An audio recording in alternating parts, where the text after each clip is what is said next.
വിവാദങ്ങൾക്കിടെ ഗായിക അമൃത സുരേഷ് ആശുപത്രിയിലെന്ന് റിപ്പോർട്ട്. സഹോദരി അഭിരാമി സുരേഷാണ് സോഷ്യൽ മീഡിയയിലൂടെ ഇക്കാര്യം അറിയിച്ചത്. ആശുപത്രിയിൽ നിന്നുള്ള അമൃതയുടെ ചിത്രവും അഭിരാമി പങ്കുവച്ചിരുന്നു. എന്നാൽ ഇപ്പോൾ അഭിരാമി ഈ പോസ്റ്റ് പിൻവലിച്ചിരിക്കുകയാണ്. അതുകൊണ്ട് തന്നെ എന്താണ് സംഭവിച്ചതെന്ന കാര്യത്തിൽ ആരാധകർക്കിടയിൽ ആശങ്കയും ഉയരുന്നുണ്ട്. മതിയായി, എൻ്റെ ചേച്ചിയെ എന്തെങ്കിലും തരത്തിൽ ഉപദ്രവിക്കുന്നത് അവസാനിപ്പിക്കൂ, അവരെ ജീവിക്കാൻ അനുവദിക്കൂ, നിങ്ങൾക്കിപ്പോൾ സന്തോഷമായില്ലേ എന്നായിരുന്നു അഭിരാമിയുടെ കുറിപ്പ്. ഇതോടൊപ്പം കാർഡിയാക് ICUവിൻ്റെ മുന്നിൽ നിന്നുള്ള ചിത്രവും അഭിരാമി പങ്കുവച്ചിരുന്നു. എന്നാൽ എന്താണ് അമൃതയ്ക്ക് സംഭവിച്ചതെന്നും വ്യക്തമല്ല.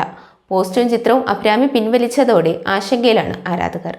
അധികം വൈകാതെ തന്നെ താരവും കുടുംബവും വ്യക്തത വരുത്തുമെന്നാണ് സോഷ്യൽ മീഡിയ കരുതുന്നത്.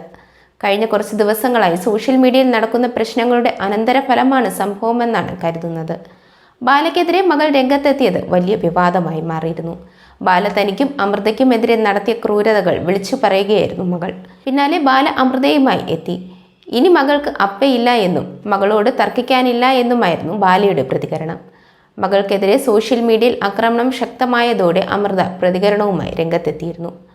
അമൃത പങ്കുവച്ച കുറിപ്പിന് കമൻറ്റുമായി എത്തിയത് ധാരാളം പേരാണ്. അമൃതയുടെ പോസ്റ്റിന് ഗോപി സുന്ദർ നൽകിയ കമൻറ്റും ഇപ്പോൾ ശ്രദ്ധ നേടുന്നുണ്ട്. നിങ്ങൾ ഏറ്റവും മികച്ചവളും കരുത്തയുമാണ്, മുന്നോട്ട് പോവുക, ഒരു അമ്മയുടെ ശക്തി എന്നായിരുന്നു അമൃതയുടെ പോസ്റ്റിലെ ഗോപി സുന്ദറിൻ്റെ കമൻറ്റ്. അധികം വൈകാതെ ഈ കമൻറ്റും ജനശ്രദ്ധ നേടി.